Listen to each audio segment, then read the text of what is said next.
Hello Appu boss, ನಮಸ್ಕಾರ. ನಮಸ್ಕಾರಪ್ಪ, ಹೆಂಗಿದ್ದೀರಾ? ನಾವು ಚೆನ್ನಾಗಿದೀವಿ boss, ನೀವು? ಚೆನ್ನಾಗಿದ್ದೀನಿ. ಮತ್ತೆ ಮನೇಲೆಲ್ಲ ಆರಾಮಲ್ಲಮ್ಮ?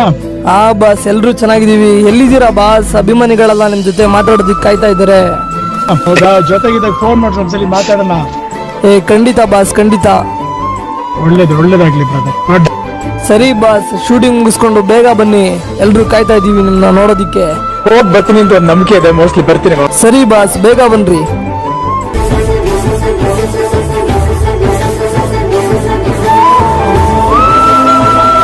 ಏನಾಯ್ತು? ಕಣ್ಮುಂದೆ ಸತ್ಯ ಇದ್ರು ಮನ್ಸು ಒಪ್ತಾ ಇಲ್ಲ ಅಣ್ಣ. ನಮ್ ಜೀವನದಲ್ಲಿ ನಾವು ಅನ್ಕೊಳ್ಳದೆ ಒಂದು ಆಗೋದೆ ಇನ್ನೊಂದು. ಎಲ್ಲ ಟೈಮ್ ಕಂಡ್ರು ಏನೇನ್ ಆಗ್ಬೇಕು ಅಂತ ಇರುತ್ತೋ ಅದಾಗತ್ತೆ. ನಮ್ ಕೈಲಿ ಏನಿದೆ ಹೇಳು? ಅದು ನಿಜನೇ ಅಣ್ಣ, ನಮ್ ಕೈಲಿ ಏನಿಲ್ಲ. ಈ ಜೀವನ ಅನ್ನೋದೇ ಒಂಥರ ವಿಚಿತ್ರ.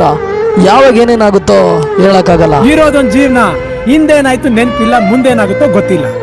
ನಾವ್ ಏನ್ ತಿಂತೀವಿ, ಎಲ್ ಮಲಗ್ತೀವಿ ಎಲ್ಲ ಬರ್ದ್ಬಿಟ್ಟಿದಾನೆ. ವಿಧಿ ನಮ್ದೇನಿಲ್ಲ.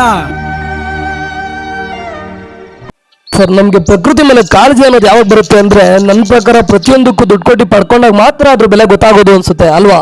ದೇವ್ರು ಕೊಟ್ರೆ ಗಾಳಿ, ನೀರು, ಈ ಪ್ರಕೃತಿ ಫ್ರೀ ಅಲ್ವಾ? ಫ್ರೀ ಅಂದ ತಕ್ಷಣ ಮನುಷ್ಯನ ಖುಷಿ ಬರುತ್ತೆ. ಆದ್ರೆ ಫ್ರೀ ಆಗಿ ಕೊಟ್ಟರು ಇಷ್ಟು ಅದ್ಭುತವಾದ ವಾತಾವರಣ ನಾವೆಲ್ಲ ಒಂದ್ ಕಡೆ ಪೊಲ್ಯೂಟ್ ಮಾಡ್ತಿದೀವಿ ಅಂತ ಅನ್ಸುತ್ತೆ. ಅದೇ ಸರ್, ಇತ್ತೀಚಿನ ದಿನಗಳಲ್ಲಿ ಕಾಡು ನಾಡು ಎರಡು ಒಂದಾಗ್ತಾ ಇದೆ ಅನ್ಸುತ್ತೆ.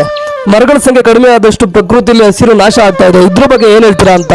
ಕಾಡಿಗೆ ನಾವು ಹೊಸಬರೋ ಅಥವಾ ಕಾಡು ನಮ್ಗೆ ಹೊಸ ಗೊತ್ತಿಲ್ಲ, ನಮಗೆ ಗೊತ್ತಿದ್ದಾರೆ ಅಂತ ಒಂದು ಸಂತೋಷ ಸಿಗುತ್ತೆ.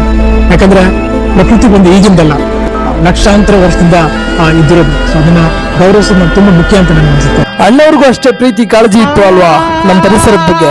ಪ್ರಕೃತಿ ಅಂದ್ರೆ ತುಂಬಾ ಇಷ್ಟ. Nature, he loves trees, he loves nature.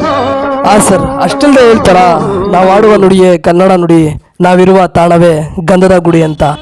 ಎಲ್ಲಾದರೂ ಇರು, ಎಂತಾದರೂ ಇರು, ಎಂದೆಂದಿಗೂ ನೀ ಕನ್ನಡವಾಗಿರು. ಕನ್ನಡವೇ ಸತ್ಯ, ಕನ್ನಡವೇ ನಿತ್ಯ. ಶುಭಾಶಯಗಳು.